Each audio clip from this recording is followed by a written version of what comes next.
Sebentar. Assalamualaikum warahmatullahi wabarakatuh. Izin memperkenalkan diri, Praja Utama Putri Fonita Ayu Safriana, Program Studi Teknologi Rekayasa Informasi Pemerintahan, asal pendaftaran Jawa Timur. Jadi, pada video kali ini, saya akan berbagi sedikit informasi mengenai beberapa kasus tentang ketidakamanan sistem informasi atau aplikasi atau website atau teknologi IT di dunia dan di Indonesia. Kasus yang pertama merupakan kasus kebocoran data pada Pusat Data Nasional Sementara 2 yang baru-baru ini mengejutkan masyarakat Indonesia. Beberapa waktu lalu, beredar berita bahwa telah terjadi kebocoran data pada Pusat Data Nasional Sementara 2 yang terletak di Surabaya. Hal ini menyebabkan data PDNS 2 lumpuh sejak tanggal 20 Juni 2024. Kebocoran data ini terjadi karena sistem keamanan data berhasil dibobol dan data-data yang berada di dalamnya terkunci.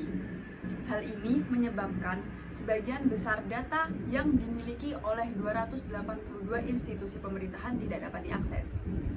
Situasi semakin rumit karena sebagian besar layanan pemerintah pusat dan daerah yang datanya tersimpan pada PDNS 2 mengalami gangguan, termasuk layanan imigrasi. Kebocoran data ini terjadi akibat serangan cyber serta masih lemahnya sistem keamanan cyber dan digital pemerintah Indonesia. Serangan cyber yang berhasil membobol Pusat Data Nasional Sementara 2 di Surabaya mengandalkan teknik peretasan ransomware Brain Cheaper terbaru atau ransomware Lockbit 3.0. Ransomware jenis ini dikenal sebagai salah satu ransomware yang tercanggih dan paling sulit dideteksi. Hacker biasanya menyusup dan memanfaatkan kelemahan sistem keamanan yang ada, lalu mengenkripsi data yang tersimpan di dalamnya. Melalui serangan ransomware ini, korban akan dibuat tak berdaya karena kunci deskripsi terhadap data-data yang tersimpan dipegang oleh hacker. Tanpa kunci deskripsi data milik hacker, korban peretasan tidak akan mampu mengakses data-data tersebut. Selain itu, metode peretasan ransomware ini juga kerap digunakan oleh hacker yang memiliki motif finansial dengan meminta uang tebusan kepada korbannya.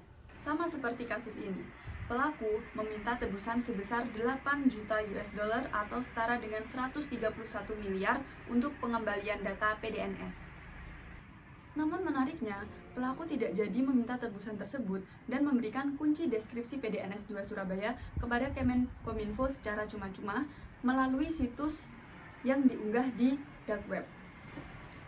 Untuk mencegah terjadinya hal yang sama terulang kembali, beberapa hal yang dapat kita lakukan yaitu yang pertama, meningkatkan keamanan sistem. Yang kedua, melakukan backup data secara berkala dan rutin. Dan yang ketiga yaitu melakukan monitoring dan deteksi aktivitas mencurigakan yang ada pada jaringan. Kasus selanjutnya yaitu kasus peretasan Optus yang ada di Australia. Perusahaan telekomunikasi Australia, Optus, mengalami serangan cyber pada tanggal 22 September 2023 yang menyebabkan rincian 11 juta pelanggan diakses.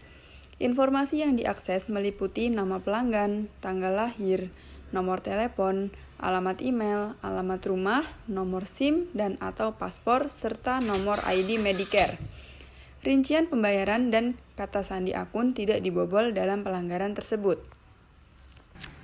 Optus mengonfirmasi bahwa peretasan tersebut terjadi karena terdapat seseorang yang memperoleh akses tidak sah ke servernya.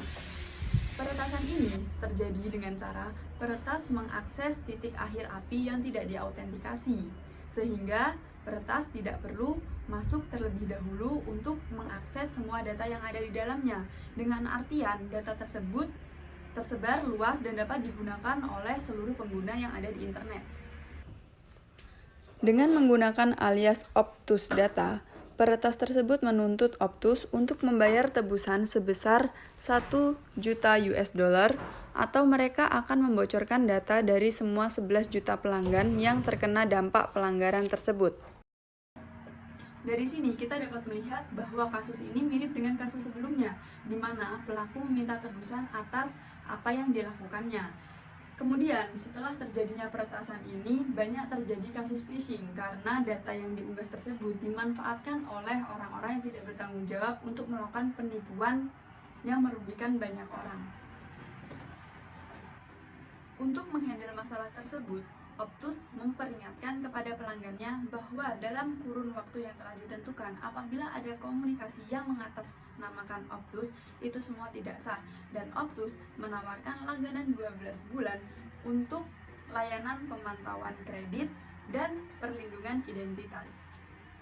Sama halnya dengan kasus sebelumnya, hal yang bisa dilakukan adalah meningkatkan keamanan cyber, menyiapkan Security Operation Center, untuk mengawasi, mendeteksi, menganalisis, dan merespon berbagai ancaman cyber yang merugikan, menggunakan layanan keamanan cyber yang andal dalam mendeteksi dan menilai ancaman, serta melindungi data center secara menyeluruh.